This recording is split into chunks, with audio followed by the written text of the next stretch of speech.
Bienvenue dans cette nouvelle édition du QG Week-end sur Africa 24. Voici les titres de votre journal. 3000 soldats déployés par l'Union africaine dans la région du Sahel pour lutter contre le terrorisme. Une mesure prise lors du dernier sommet de l'organisation continentale qui veut mettre fin à ce fléau qui touche de près les populations africaines. La communauté de développement de l'Afrique australe enregistre à ce jour l'un des taux ruraux d'approvisionnement en électricité les plus bas au monde. Face à cette crise énergétique, la SADC mise dorénavant sur les énergies renouvelables. Et enfin, découverte de l'avant-première du film Attente, un long métrage réalisé par la jeune Congolaise Divana Riadamik. Ce film porte sur un grand sujet social en République démocratique du Congo, à savoir le mariage. Mais tout d'abord, dans l'actualité, la crise électorale persiste en Guinée-Bissau. Umaro Sissoko Embalo a été investi ce 27 février par le vice-président de l'Assemblée nationale et a occupé les locaux de la présidence alors que le contentieux électoral est toujours en cours au niveau de la Cour suprême qui n'a pas validé les résultats provisoires de la présidentielle.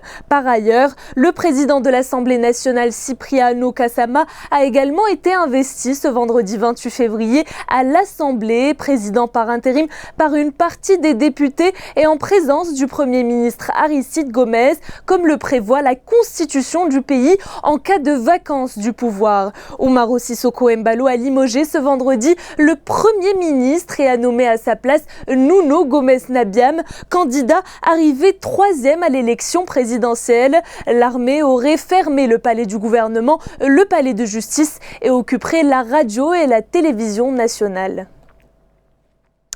Dans le contexte de lutte contre le terrorisme, l'Union africaine a annoncé le déploiement de 3000 soldats dans la région du Sahel, une mesure prise au dernier sommet de l'organisation continentale début février à Addis Abeba en Éthiopie.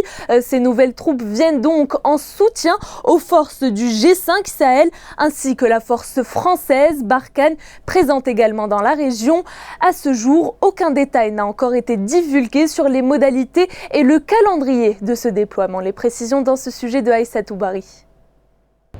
L'Union africaine veut mettre la main à la pâte dans le cadre de la lutte contre le terrorisme dans le Sahel. Elle a annoncé le déploiement de 3000 hommes pour une période de 6 mois dans la région, sans toutefois préciser les modalités et le calendrier exact de ce déploiement. Cette décision a été prise lors du dernier sommet de l'Union africaine début février. C'est une initiative qui arrive à bon point. Le constat est que malgré les initiatives diplomatiques sur le continent africain, le terrorisme gagne du terrain. La première inquiétude, c'est d'abord le cadre de collaboration avec les forces déjà en présence, la MINUSMA, la force Barkhane et le G5 Sahel. Et quel type de commandement?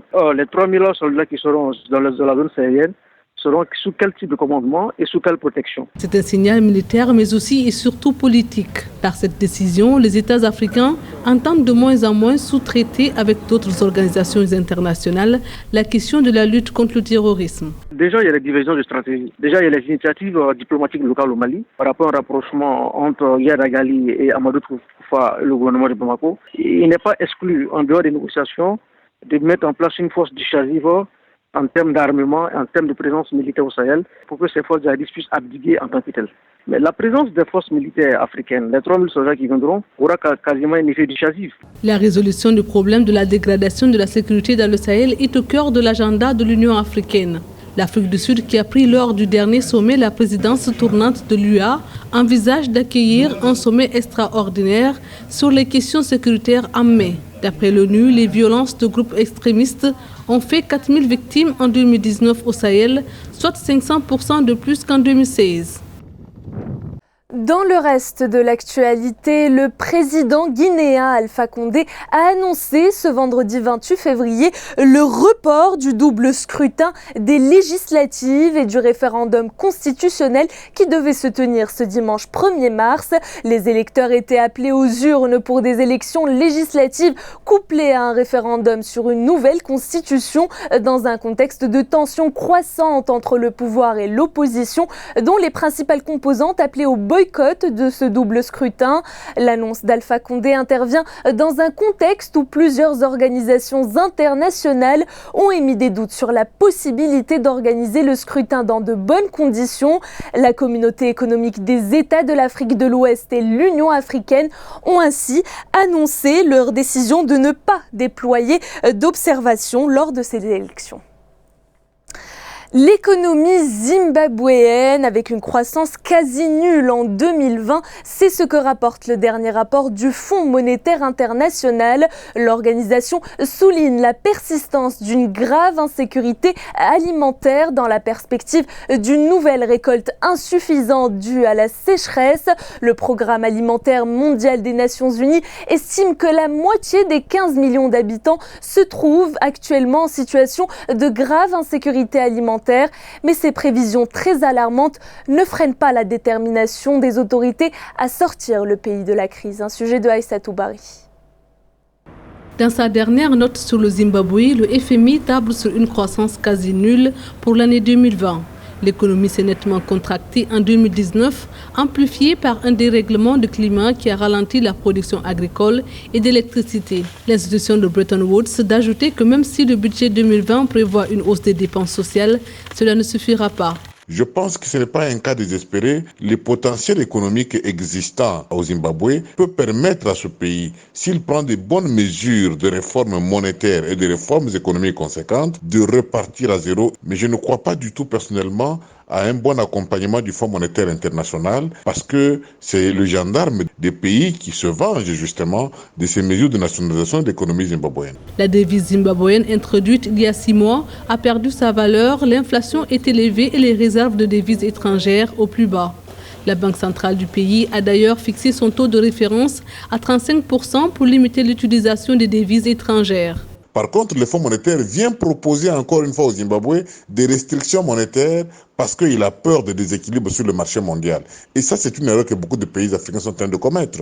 Il faut repenser la monnaie nationale et lui donner un rôle au sein de l'économie nationale qui est essentiellement celui de relancer le marché intérieur au détriment, dans un premier temps, du marché international.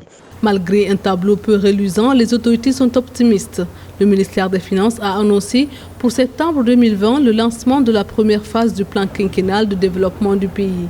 La stratégie ambitionne d'atteindre un produit intérieur brut nominal de 65 milliards de dollars en 2030 contre 20,703 milliards de dollars en 2019. La communauté de développement de l'Afrique australe enregistre à ce jour l'un des taux d'approvisionnement en électricité les plus bas au monde. Cette électrification des zones rurales dans cette région n'est qu'à 5% seulement. Face à la crise énergétique dans plusieurs pays de l'Afrique australe, la SADC mise dorénavant sur les énergies renouvelables, une stratégie adoptée depuis 2017 et qui devrait permettre la création imminente d'un centre énergétique. Un sujet de Victoria Sedji. La communauté de développement d'Afrique australe, SADC, enregistre à ce jour l'un des taux ruraux d'approvisionnement en électricité les plus bas au monde, soit 5%. En 2017, ces 16 États membres ont adopté un plan stratégique pour sortir les zones rurales de l'obscurité. Le plan doit aboutir à la création d'un centre pour les énergies vertes. Le projet a récemment réuni à Dar es Salaam en Tanzanie le sous-comité de l'énergie de la SADC. Ce sont deux énergies ou sources d'énergie qui se valent complètement, surtout lorsque nous nous penchons du côté du domaine des énergies renouvelables. D'un autre côté, nous avons affaire quand même à une question qui touche le progrès en matière de protection de l'environnement. À travers ce centre, la SADC espère développer les nouvelles technologies en matière d'énergie et des solutions pratiques ainsi que le marché de l'offre. La région australe est en pleine croissance démographique et certains de ces pays font face à des défis énergétiques. Cette approche va faire appel à la mise à disposition des financements et ce type de financement où on a besoin de mutualiser les efforts nécessite qu'il y ait mise à disposition des fonds en temps et en heure par les parties prenantes. Est-ce que ça peut être le cas? Ça me semble pas être évident dans la mesure où il y en aura qui pourront toujours avoir un pas en arrière. Des pays comme l'Afrique du Sud, le Zimbabwe ou la Namibie traversent depuis ces 2 dernières années une crise énergétique sans précédent qui paralyse l'activité socio-économique. Une crise dû à une sécheresse grave notamment. Ces pays sont toujours en quête de solutions de sortie de crise. La Congolaise Divana Radiamik au cœur de la réalisation cinématographique. Son long métrage Attente a été présenté en avant-première ce jeudi 27 février à Brazzaville, en République démocratique du Congo. Un film de 2 heures autour d'un fait de société majeur, le mariage. La présentation de cette production cinématographique relance encore une fois la problématique de la quête de moyens pour ce secteur. Reportage de notre correspondante Deva Panzou. Divana Radiamik a présenté son premier long métrage ce jeudi 27 février 2020 devant le public de Brazzaville. Attente relate la patience de Sandra qui a attendu l'amour pendant 3 ans malgré les persécutions de ses parents qui vont l'obliger à épouser des hommes qu'elle n'a jamais aimés. Son départ forcé de la maison de ses parents va la conduire dans un quartier où elle connaîtra la violence et la calomnie. Je suis très stupéfaite, voilà, et je suis contente parce que les femmes commencent à beaucoup bosser et je suis très fière de Divana parce que pour moi c'est quelque chose de grandiose. J'ai beaucoup aimé le film et surtout le jeu d'acteur, c'est vraiment impressionnant et ces acteurs ont su bien incarner leur rôle et ça c'est vraiment bouleversant, c'est touchant et c'est très bien. Sandra ne retrouvera plus jamais le chemin de l'amour. Attente est un long métrage osé qui dure près de 2 heures de temps. Il représente un succès dans un secteur au sein duquel les cinéastes ne cessent de déplorer l'absence d'accompagnement des pouvoirs publics. On a des attentes, mais il y a des attentes qui nous dépassent. Et on n'est pas obligé de s'y accrocher. Quand on comprend que le chemin dans lequel nous sommes, il n'est pas bon pour nous, il nous emmène nulle part, il est mieux de changer de direction. C'est ça le message d'attente. L'avant-première du film Attente n'est pas une fin en soi. En effet, la réalisatrice comptait sur cette projection afin de recueillir les imperfections constatées par les spectateurs pour y apporter des améliorations. Divana Radiamik envisage ensuite d'effectuer la grande présentation d'ici le mois de mars. Les 32 équipes maliennes qui s'affronteront pour les 16e de finale sont désormais connues dans la 58e édition de la Coupe du Mali. La phase de Ligue a connu son épilogue le 26 février. Alors qui pour succéder au stade malien de Bamako, le tenant du titre, et ce en remportant une place en Coupe de la Confédération. Reportage de notre correspondant Mokhtar Bari. Après l'édition manquée de 2019 en raison de la crise qu'a connue le football malien, la Coupe du Mali est de retour pour le plaisir des amoureux du ballon rond. La phase des ligues s'est jouée du 20 au 26 février sur toute l'étendue du territoire. Après une semaine de confrontation, ce sont 9 équipes de Bamako, 4 de Kaï, 4 de Koulikoro, 4 de Sikasso, 3 de Ségou, 3 de Mopti, 2 de Tombouctou, 2 de Gao et 1 de Kidal qui disputeront les 16e de finale. C'est une équipe de première division. Ils jouent chaque week-end contre des adversaires qui sont beaucoup plus costauds que nous. Donc ça n'a pas été un match facile. Il y a eu beaucoup de tapage autour de ce match-là. Il y a eu beaucoup de bruit, il y a eu beaucoup d'engouement. Donc je pense que les gamins aussi, c'est la première fois qu'il y a autant d'engouement autour d'un match. Donc aujourd'hui, je pense qu'ils ont eu beaucoup de pression, ce qui a fait qu'ils ont manqué pas mal d'occasions. Cette phase a connu des surprises avec l'élimination des clubs de première division. C'est le cas de l'académie de football Yellen Club qui est pourtant bien classé au championnat. Parce que notre résultat atteint pour le championnat, donc on est maintenu en championnat, donc notre résultat principal c'est la formation aussi. Donc on va essayer de former les jeunes. Vraiment ça a été un très bon match, vraiment. Physiquement nous on tient, tactiquement nous on tient, techniquement aussi, vraiment bon. Comme on a eu beaucoup d'occasions, on a raté, bon c'est du football quoi, ça fait partie du football. Donc on va essayer de travailler pour le championnat. En rappel, en 57 éditions, le Stade malien et le Djoliba se partagent les titres avec respectivement 20 et 19 titres chacun, suivi de l'AS Real de Bamako qui totalise 10 titres.